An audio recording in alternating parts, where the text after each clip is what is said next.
رب اشرح لی صدری ویسر لی امری واحلل عقدۃ من لسانی یفقہوا قولی آمین یا رب العالمین۔ کل ہم گفتگو کر رہے تھے جو بھی یہ سوچ ہے، فکر ہے اقامت دین کی، جس کی بنیاد ہم نے یہ بتائی کہ قرآن مجید کی 4 بنیادی اصطلاحیں ہیں، اور اس پر جو مختلف اشکالات وارد ہوئے، اعتراضات ہوئے، رد ہوا یا اسے تعبیر کی غلطی قرار دیا گیا۔ اسی میں ایک بات یہ آئی تھی کہ میں نے عرض کیا کہ یہ جو آیت ہے وَالَّذِي أَرْسَلَ رَسُولَهُ بِالْهُدَىٰ وَدِينِ الْحَقِّ لِيُظْهِرَهُ عَلَى الدِّينِ كُلِّهِ وَلَوْ كَرِهَ الْمُشْرِكُونَ، اس کو غامدی صاحب نبی صلی اللہ علیہ وسلم کے لیے خاص کرتے ہیں، اس دور کے لیے خاص کرتے ہیں، کہتے ہیں یہ عام نہیں ہے، ہم پر یہ چیز فرض نہیں ہے۔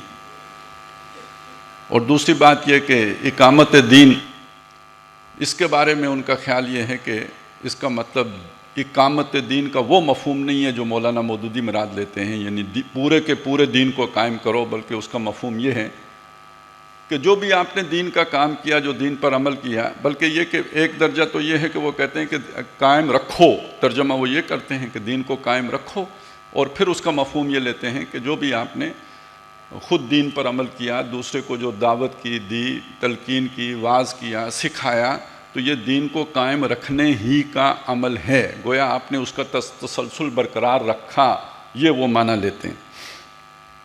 اب مجھے نہیں پتا کہ ادھر کیا بات گئی ہے، لیکن یہ کہ ان کی طرف سے ایک شکوہ آیا، گلہ آیا کہ یہ بات ہماری طرف صحیح طور پر منسوب نہیں کی گئی۔ میں ذاتی طور پر ان کا ایک احسان مانتا ہوں کہ جب ہم نے ان سے درخواست کی تو وہ ہمارے پروگرام میں آ کے انہوں نے گفتگو کی، اور میں ان کا بڑا پن سمجھتا ہوں۔ اس لیے اگر ان کی طرف سے یہ شکوہ آیا ہے تو میں سمجھتا ہوں کہ اس کو وزن دینا چاہیے اور اس کے ازالے کی کوشش کرنی چاہیے۔ چنانچہ میں ان کا پورا مفہوم آپ کے سامنے رکھ دینا چاہتا ہوں کہ وہ یہ اقامت دین کے حوالے سے کیا کہنا چاہتے ہیں، پھر اس پر میں بات کر لوں گا۔ کہتے ہیں کہ اقیمو کا فعل مادی چیزوں کے لیے بھی حقیقی مفہوم میں بھی استعمال ہوتا ہے اور غیر مادی چیزوں کے لیے مجازی معنی میں بھی استعمال ہوتا ہے۔ چونکہ یہاں الدین اقیمو کے مفعول کے طور پر استعمال ہوا ہے، اور الذین اور الدین ایک معنوی چیز ہے اور مجازی معنی میں استعمال ہوا ہے، اس کا معنی قائم رکھنا، یعنی خود انفرادی حیثیت سے یا اجتماعی معاملات کے ذمہ دار کی حیثیت سے قائم کرنا، نافذ کرنا، یعنی دوسروں پہ۔ جماعت اسلامی کے علماء کا اصرار ہے کہ اقیمو سے مراد پورے کے پورے دین کو رائج کرنا اور معاشرے میں اسے عملاً نافذ کرنا بھی اس لفظ کے معنی میں شامل ہے۔ ہماری گزارش یہ ہے کہ اقیم الدین سے مراد دین کو لوگوں پر عملاً نافذ کرنا تبھی ہو سکتا ہے جب اس کے بعد علی الناس جیسے الفاظ آئیں یا ان الفاظ کو مقدر مانا جائے، یعنی ان اقیم الدین علی الناس، دین کو لوگوں پر قائم کرو۔ اگر یوں لکھا ہوتا تو پھر آپ کی بات ٹھیک تھی، چونکہ یوں نہیں لکھا ہوا لہذا آپ کی بات ٹھیک نہیں ہے۔ لیکن آیت میں علی الناس جیسے الفاظ نہ ہی موجود ہیں اور نہ ہی انہیں مقدر ماننے کے لیے کوئی قرینہ اس میں پایا جاتا ہے۔ قرینہ اس لیے نہیں پایا جاتا کہ اس کے بعد وَلَا تَتَفَرَّقُوا فِي کا جملہ عطف ہوا ہے، جس طرح وَاعْتَصِمُوا بِحَبْلِ اللَّهِ جَمِيعًا وَلَا تَفَرَّقُوا، اللہ کی رسی کو مضبوطی سے پکڑو اور تفرقہ میں نہ پڑو، میں وَاعْتَصِمُوا بِحَبْلِ اللَّهِ، اللہ کی رسی کو مضبوطی سے پکڑو میں جو بات مثبت طور پر بیان ہوئی ہے وہی بات وَلَا تَفَرَّقُوا اور تفرقے میں نہ پڑو منفی طور پر بیان کر دی گئی ہے۔ اس آیت میں بھی اقیم الدین جو بات مثبت طور پر بیان ہوئی ہے وہی بات وَلَا تَتَفَرَّقُوا فِي میں منفی طور پر بیان ہوئی ہے۔ قرآن کا یہ عام اسلوب ہے کہ ایک ہی جگہ دونوں باتوں کو مثبت اور منفی اسلوب میں بیان کر دیتا ہے تاکہ بات پوری طرح نکھر کر سامنے آ جائے۔ سردست ایک مثال سے واضح کرتا ہوں، وَاشْكُرُوا لِي وَلَا تَكْفُرُونَ، میرا شکر ادا کرو اور میری ناشکری نہ کرو۔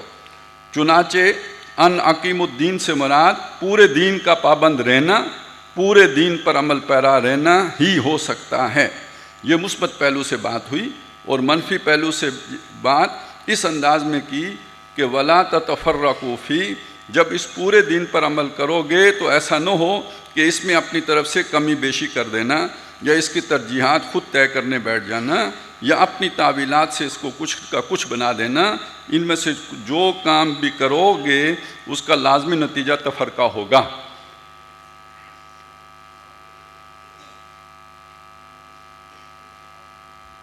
اگر ان عقیم الدین سے مراد پورے کے پورے دین کو رائج کرنا اور معاشرے میں اسے عملاً نافذ کرنا لیں تو سارا جملہ بے جوڑ سا لگتا ہے، اپنا حسن اور مناسبت کھو دیتا ہے، اور قرآن اس کھوٹ سے پاک ہے کہ وہ بے جوڑ باتیں کرے۔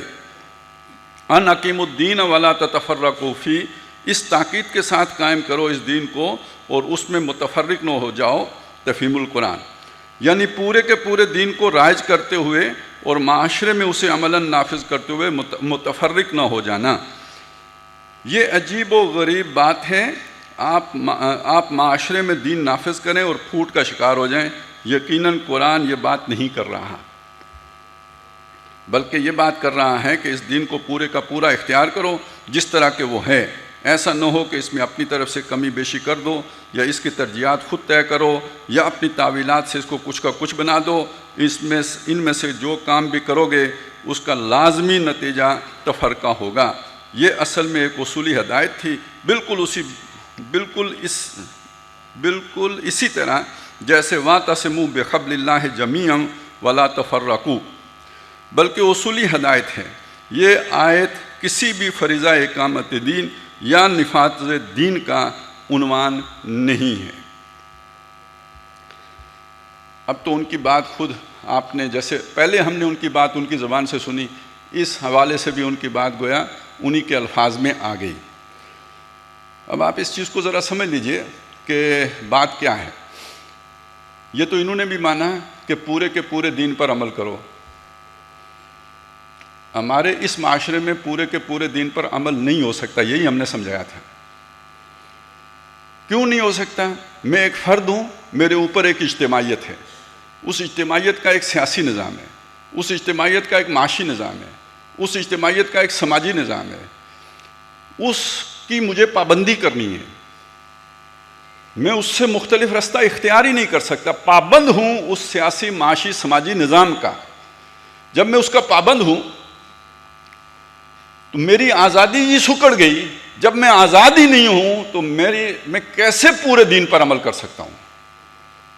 جب تک کہ وہ سیاسی معاشی سماجی نظام بھی دین کے تابع نہ ہو۔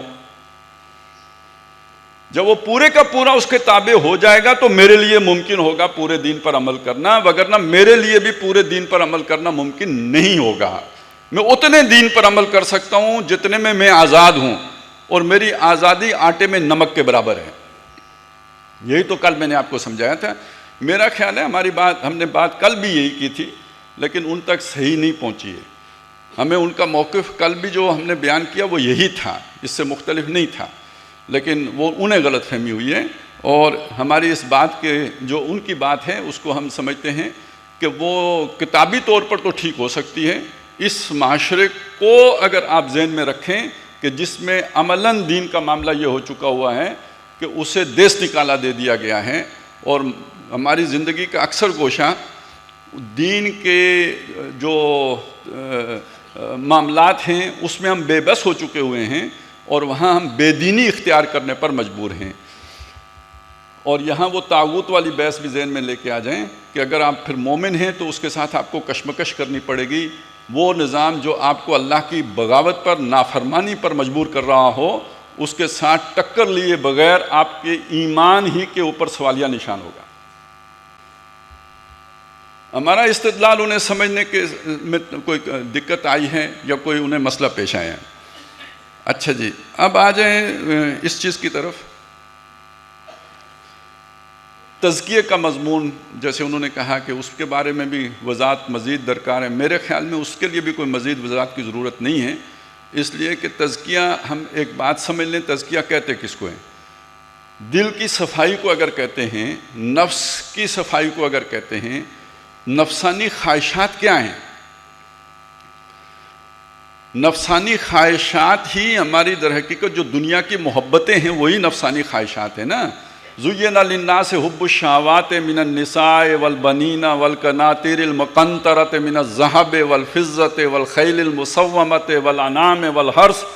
یہی لالچ ہوتے ہیں نا،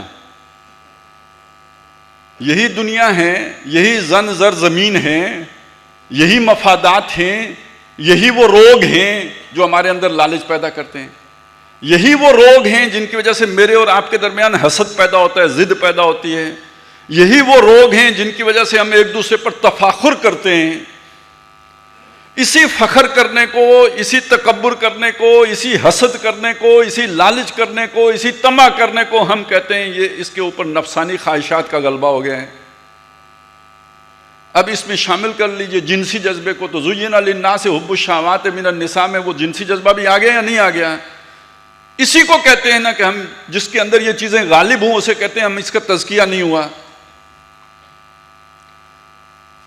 تو قرآن مجید جب ہمیں کہتے ہیں اقامت دین کی جدوجہد میں جان بھی لگاؤ تو مال بھی لگاؤ، تو یہ سب لگے گا کہ یہ نہیں لگے گا؟ اس سے محبت ہو تو لگائیں گے، ہاں لگائیں گے. اس طرح لگائیں گے کہ میری ضرورت پوری ہو جائے تو جو بچ جائے گا اس میں سے نمک لگا دیں گے. میرے پاس 1 کروڑ روپیہ ہے نا، اب آپ اس کا برا نہ بنائیے گا لیکن اب سمجھانا پڑ رہا ہے، کیا کروں.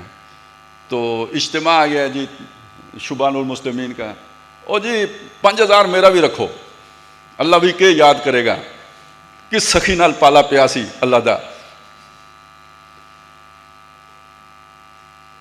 اس سے نہیں تزکیے کا پتہ چلے گا.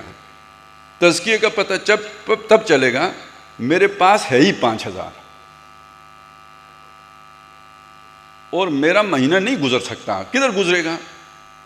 میں کہتا ہوں اللہ کا کام آیا ہے، یہ 5 رکھ لو، یہ آپ رکھیں، اللہ کے کام کے لیے رکھیں. ہماری روٹی دار روٹی کا بندوبست وہ کر دے گا. اللہ یرزق من یشاء، اللہ رزق دے دیتا ہے جہاں سے چاہے گا. اللہ لطیف بعبادہ، اللہ اپنے بندوں کے لیے بڑا باریک بین ہے. یرزق من یشاء، وہ رزق دیتا ہے جہاں سے چاہتا ہے. میرے حالات اس سے پوشیدہ تو نہیں ہیں.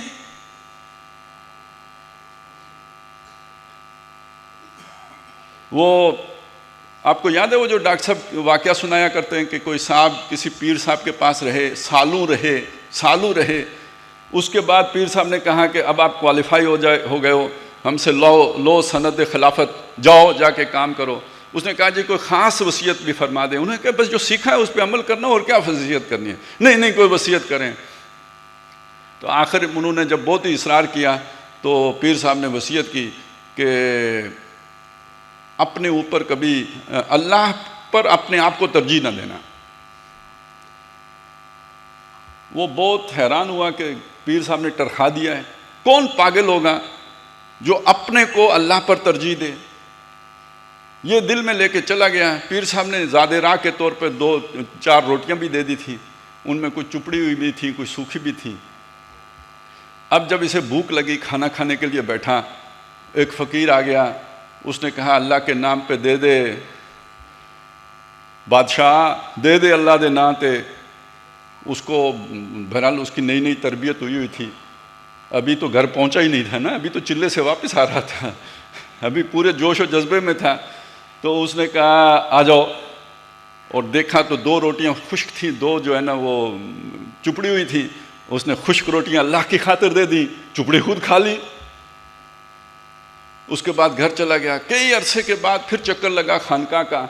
پیر صاحب بات ہی نہ کریں، بڑی ناراض.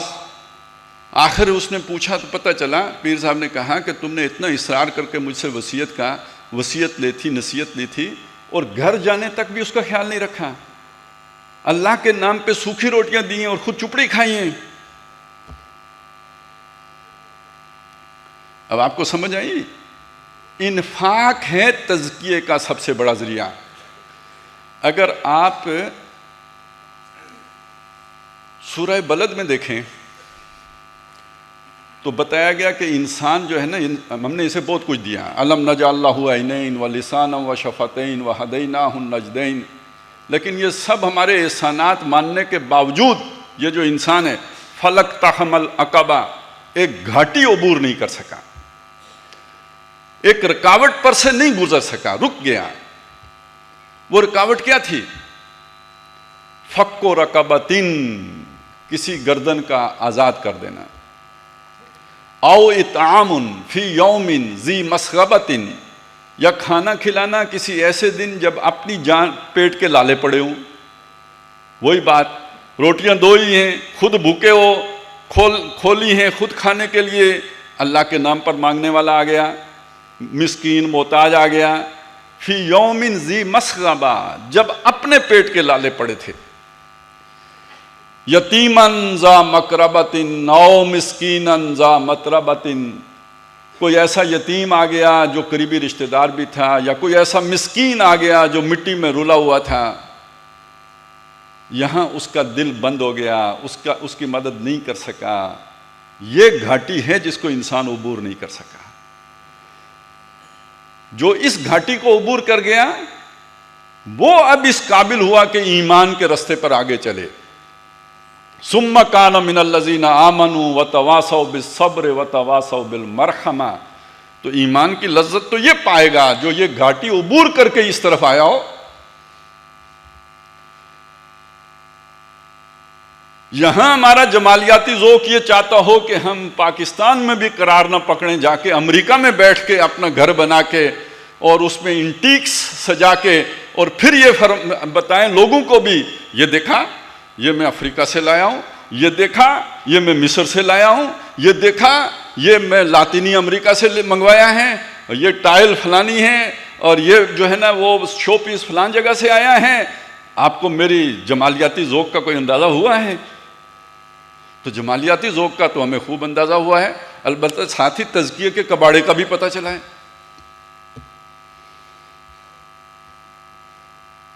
تو یہ سمجھ لیجئے اصل تزکیہ یہ ہے، فک و رقبتن او اطعام فی یوم ذی مسغبۃ یتیما ذا مقربۃ او مسکینا ذا متربہ. اس کے بعد سورت کون سی ہے؟ سورہ شمس ہے. سورہ شمس میں کیا بتایا؟ یہ جو انسان ہے اس کے جو نفس ہے، وہ نفس جو وسوسہ پیدا کرتا ہے، اس کے اندر ہم نے الہام کیا ہے. فَأَلْهَمَهَا فُجُورَهَا وَتَقْوَاهَا، اس کا فجور بھی اس کے اندر الہام کر دیا ہے، اس کا تقوی بھی اس کے اندر الہام کر دیا ہے. قَدْ أَفْلَحَ مَنْ زَكَّاهَا، کامیاب ہو گیا، بامراد ہو گیا، فلاح پا گیا، کام نکال گیا جس نے اپنے اس نفس کو سنوار لیا. وَقَدْ خَابَ مَنْ دَسَّاهَا، برباد ہو گیا، خوار ہو گیا، رسوا ہو گیا، ناکام ہو گیا جس نے اپنے اس نفس کو دھسا دیا، مٹی میں رلا دیا، اس کو پروان نہیں چڑھایا بلکہ خراب کر دیا اسے. اگلی صورت میں بتایا خراب کس نے کیا اور پروان کس نے چڑھایا. سورۃ اللیل. دو ہو گئے نا، ایک کامیاب ہونے والا، ایک ناکام ہونے والا. کامیاب ہونے والا کون ہے؟ فَأَمَّا مَنْ آتَى وَاتَّقَى وَصَدَّقَ بِالْحُسْنَى فَسَنُيَسِّرُهُ لِلْيُسْرَى. ناکام ہونے والا کون ہے؟ وَأَمَّا مَنْ بَخِلَ وَاسْتَغْنَى وَكَذَّبَ بِالْحُسْنَى فَسَنُيَسِّرُهُ لِلْعُسْرَى. وہ جس نے عطا کیا، دیا. اب عطا کرنے کی تفسیر کیا ہوئی؟ فَكُّ رَقَبَةٍ او اطعام فی یوم مسغبۃ یتیما ذا مقربۃ او مسکینا ذا متربۃ. یہ عطا کی تفسیر کریں. اپنے اوپر دوسرے کو ترجیح دینا، اپنی بھوک رکھے اپنی روٹی دوسرے کو کھلا دینا، یہ آتا ہے. فَأَمَّا مَنْ آتَى وَاتَّقَى، اللہ کا تقوی، اللہ کا محبت سے وہ والا خوف، وہ جو کل تشریح ہو گئی تھی، احتیاط والی زندگی، محتاط روی،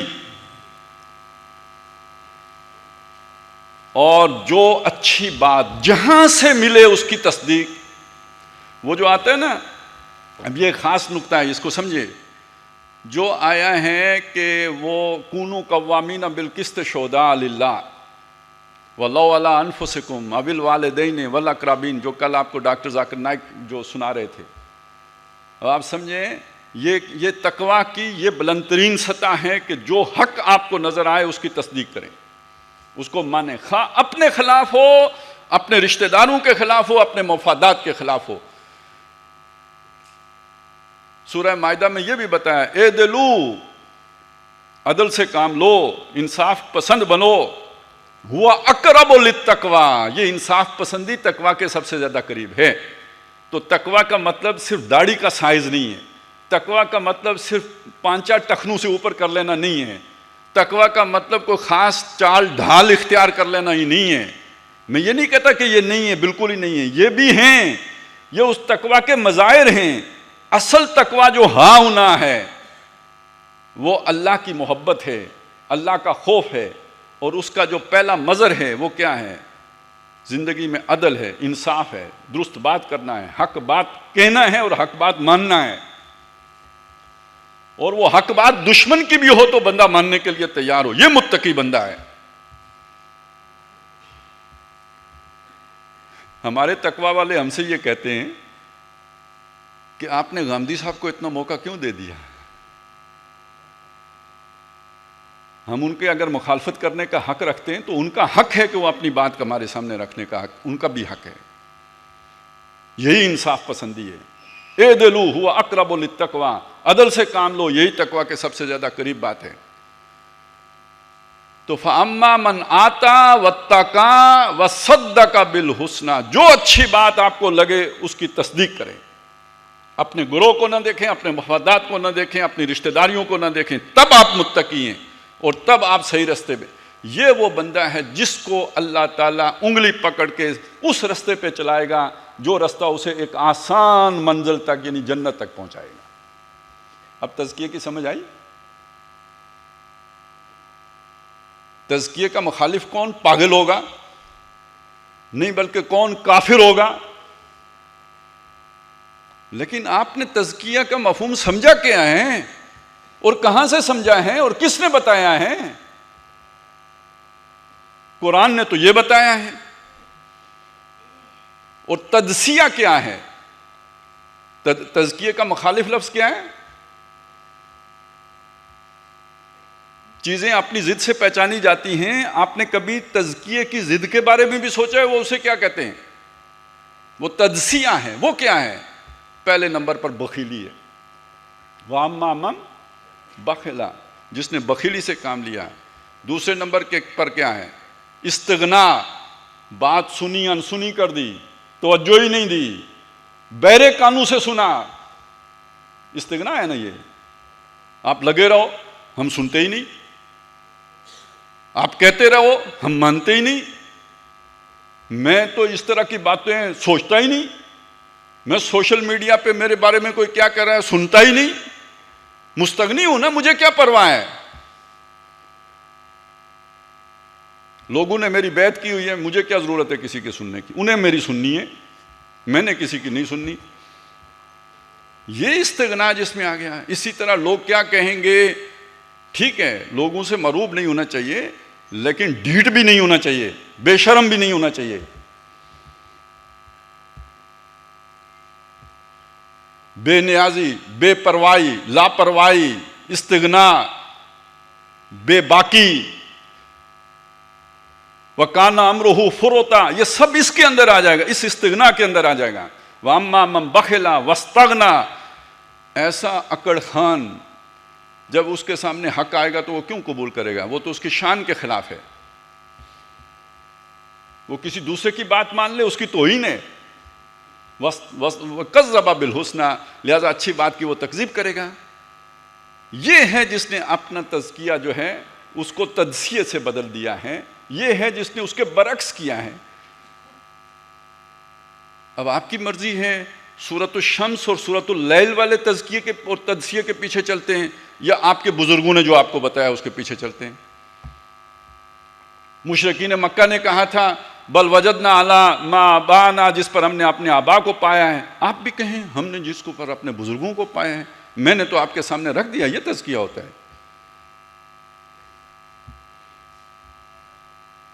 یہ ہونا اور اس کے بعد کوئی چپڑ چپڑ آپ کر لیں اور کوئی لباس سے اور ان چیزوں سے ظاہر کر دیں.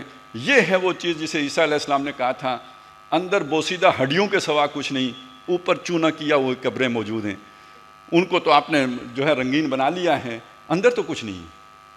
جو حضرت ابو بکر صدیق رضی اللہ تعالیٰ عنہ نے کہا تھا التقویٰ ہاں ہونا، تقویٰ یہاں ہوتا ہے، تو وہ اندر سے تو کھوکھلا ہے، اوپر تقویٰ کی آپ نے جو ہے وہ آرائش اور ڈیکوریشن کر رکھی ہے. اور یہ جو سورہ مبارکہ سورۃ اللیل، اس سورہ مبارکہ کے بارے میں کہا یہ جاتا ہے کہ یہ سورہ ابو بکر ہے. کامل شخصیت اس سورہ مبارکہ کی دیکھنی ہو، جس کا تزکیہ ہوا تو ابو بکر ہیں. فک و رقابت ہوا یا نہیں ہوا، اور کتنا مال خرچ ہوا اور کہاں تک پہنچے. امیر کبیر انسان ہیں، عہدے بھی موجود ہیں، سارا کچھ حق قبول کرنے کی خاطر چھوڑا یا نہیں چھوڑا، عہدے چھوڑے یا نہیں چھوڑے، رتبے چھوڑے یا نہیں چھوڑے، رشتہ داریوں سے کٹے یا نہیں کٹے، اور جو مال و اسباب تھا وہ کدھر گیا. جب آخری مرتبہ نکلے ہیں نبی صلی اللہ علیہ وسلم کے ساتھ ہجرت کے لیے، مکے سے جب نکلے ہیں تو گھر میں والد بھی ہیں، نابینا والد ہیں، معذور ہیں، گویا وہ کچھ کام کرنے کے قابل نہیں. کہاں سے کمائیں گے، کچھ نہیں کر سکتے. ایک ہی کماؤ پوت تھا، وہ جا رہا ہے. بیٹیاں بھی ہیں، وہ بھی گویا دادا کے آسرے پہ ہیں، گھر ہے، اور جو کچھ اپنے پاس ہے وہ محمد رسول اللہ کے لیے ان پر لوٹانے کے لیے ساتھ لے کے چلے گئے. باپ کو بتایا تک نہیں. اور جب والد کو پتہ چلا کہ وہ چلا گیا، بیٹیوں سے پوچھا کہ چلا گیا؟ جی چلے گئے. کچھ چھوڑ گیا؟ آخر خرچہ کیسے چلائیں گے، گھر کیسے چلائیں گے، کچھ چھوڑ گیا. تو پوتیوں نے دادا کا دل رکھنے کے لیے تھیلی میں کنکریاں ڈال کے ہلا کے کہیں کہ ہاں ابا اشرفیاں چھوڑ گئے ہیں.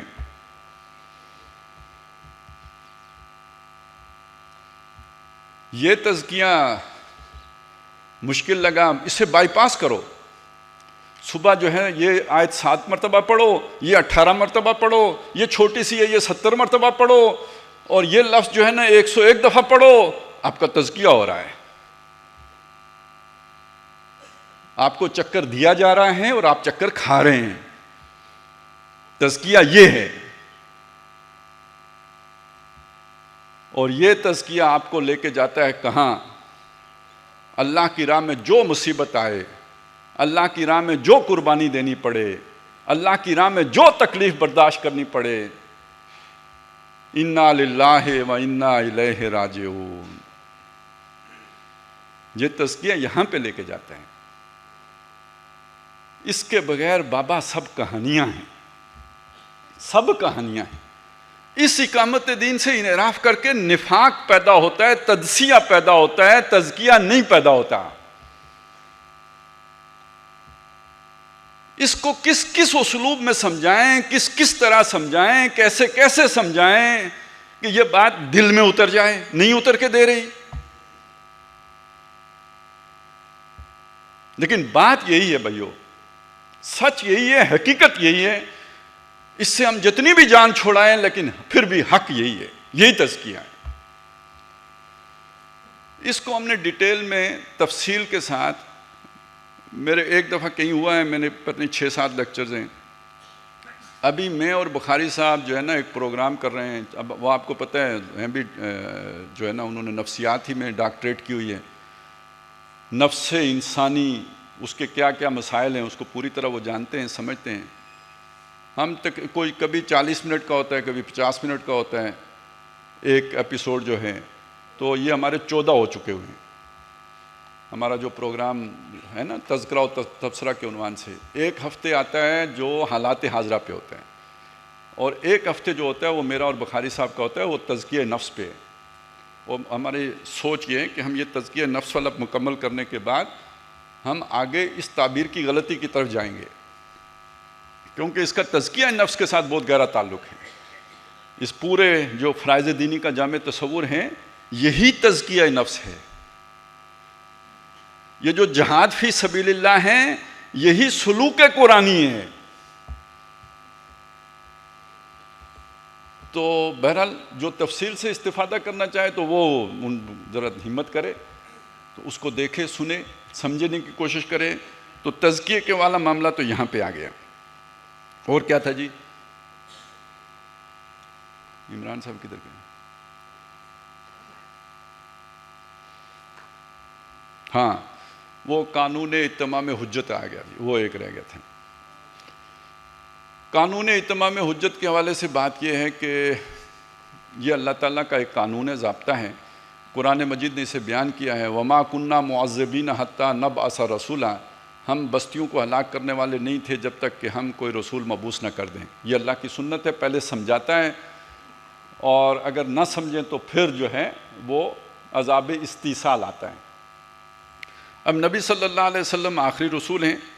آپ صلی اللہ علیہ وسلم کے ذریعے سے جو حجت قائم ہوئی ہے وہ بنی اسماعیل پر ہوئی ہے, اور اس کے نتیجے میں بنی اسماعیل میں جو ایمان لے آئے وہ بچ گئے, اور جو ایمان نہیں لائے ان کے استیصال کا حکم آ گیا. سورہ توبہ کی پہلے رکوع میں وہ جو بھی مشرکین ہیں ان سب کا کلا کما کرنے کی بات کر دی گئی. اس کے بعد نبی صلی اللہ علیہ وسلم کی جو تیار کردہ جماعت تھی اس نے دین کو آگے جو لے کے گئے, ایران فتح کیا, افریقہ تک گئے, ادھر افغانستان تک آ گئے. یہ سارا در حقیقت اس لیے یہ جنگ و جدال ہوا تاکہ دین کا غلبہ ہو ان تمام علاقوں کے اوپر. اس پہ گاندھی صاحب کی رائے یہ ہے کہ عرب میں تو قتال اس لیے ہوا تھا کہ نبی صلی اللہ علیہ وسلم نے ان پر اتمام حجت کی تھی.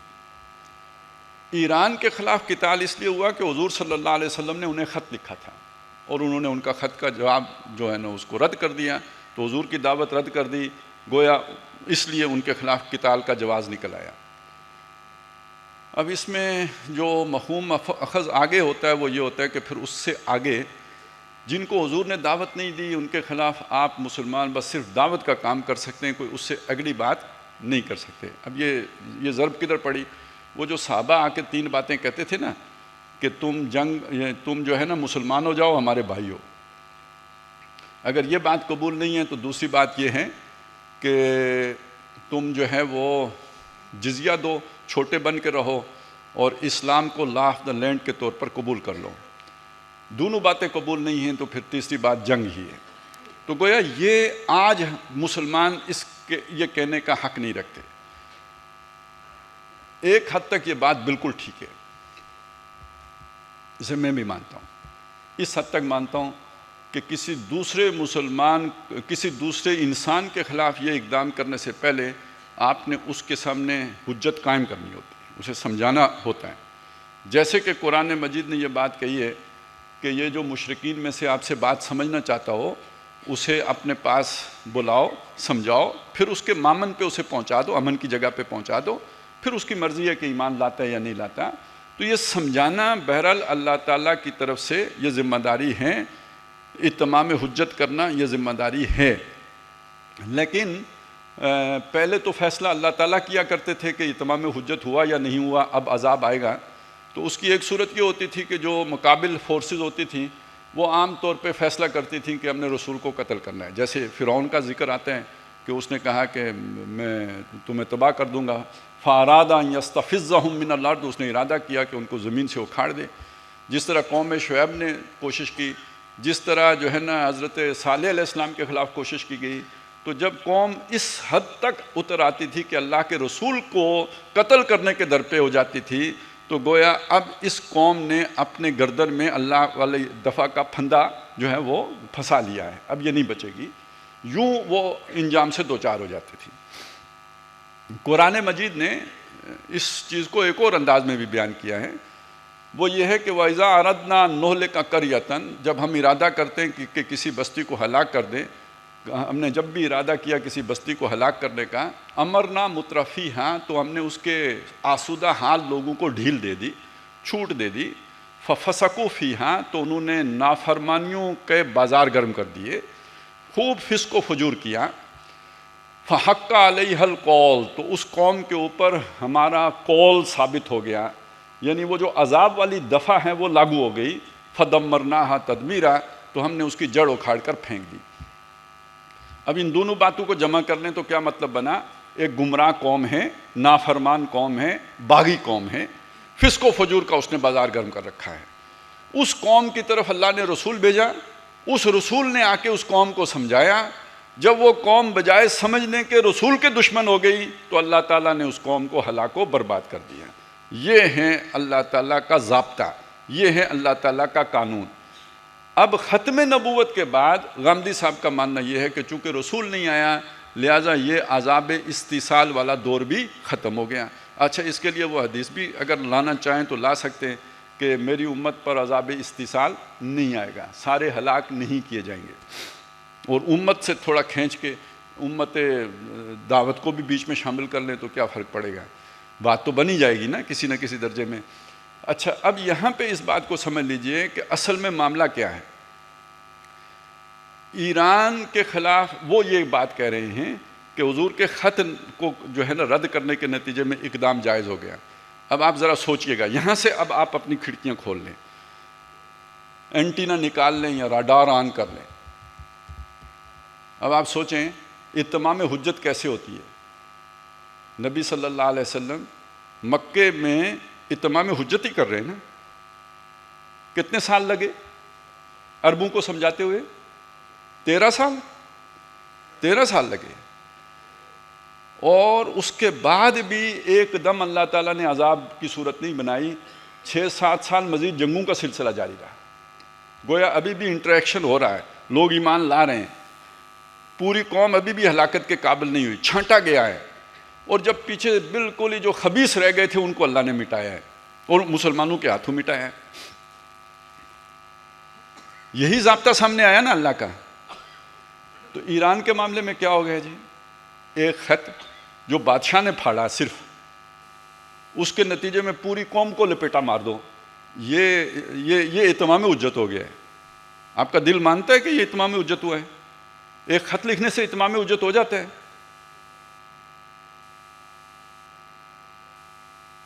غامدی صاحب مانتے ہیں. ویسے وہ بہت حساس ہیں ان معاملات میں، لیکن اس معاملے میں وہ دیکھیے صرف ایک خط کی بنیاد پر مان رہے ہیں کہ اتمام حجت ہو گیا. کیوں مان رہے ہیں پتہ ہے؟ اس لیے کہ اتمام حجت خط سے نہیں ہوا تھا، وہ کسی اور چیز سے ہوا تھا. وہ اتمام حجت جس چیز سے ہوا تھا وہ اس چیز پر کراس لگانا چاہ رہے ہیں. کس چیز سے ہوا تھا؟ نہیں، کچھ تو آپ میری مدد کریں نا. اگر خط سے نہیں ہوا تھا تو کس چیز سے اتمام حجت ہوا تھا؟ دیکھیے اللہ تعالیٰ اتمام حجت کے بغیر کسی قوم کو نہیں مارتا، یہ تو ہم مانتے ہیں. یہ ایرانیوں کے خلاف جو اقدام ہوا ہے تو اتمام حجت کس شے سے ہوا تھا؟ یہ کس نے جنگ سے کس نے کہا؟ جنگ سے تو اتمام حجت، وہ تو سزا ہوتی ہے.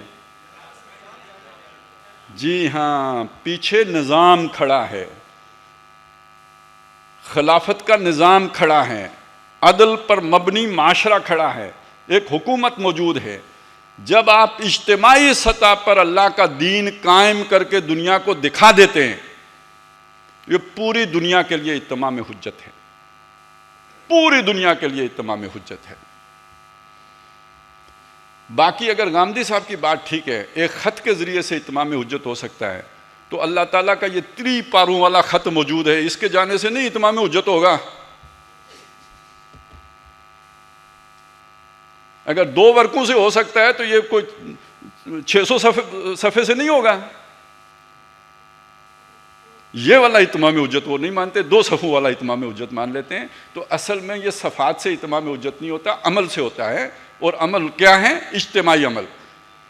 خلافت کا نظام قائم کر کے دنیا کو دکھا دیں آپ اللہ کی طرف سے بری و ذمہ ہو گئے. جو آپ نے حجت قائم کرنی تھی وہ قائم ہو گئی. سمجھ میں آئی بات؟ یہ وہ چیز ہے کہ اگر یہ قائم کر کے نہیں دکھاتے تو دنیا کی حجت آپ پر قائم ہے، اور مار دنیا نہیں کھائے گی بلکہ دنیا کے ہاتھوں آپ کھائیں گے. یہ ہے جو ہم سمجھا رہے ہیں کہ مسلمانوں کو یہ مار اس لیے پڑ رہی ہے کہ جو ان کی ذمہ داری تھی وہ انہوں نے نہیں کی. آپ صرف یہ نظام قائم کر دیں, حجت دنیا پر قائم ہو جائے گی اور یہ چکی الٹی پھرنی شروع ہو جائے گی. جو آج ذلت و رسوائی ہماری ہے, ہم اعلیٰ ہو جائیں گے اور وہ ان کے لیے ذلت و رسوائی مقدر ہو جائے گی اگر قبول نہیں کریں گے. قبول کریں گے تو آپ کے بھائی ہیں. اور چونکہ گاندھی صاحب اس نظام کو برداشت نہیں کر سکتے, ان کی عزت غیرت یا فکری حریت برداشت نہیں کرتی اس چیز کو, لہذا جہاں جہاں نظام آئے گا وہاں وہ اسے بڑے 1-2 صفحے کے خط سے اڑا دیں گے.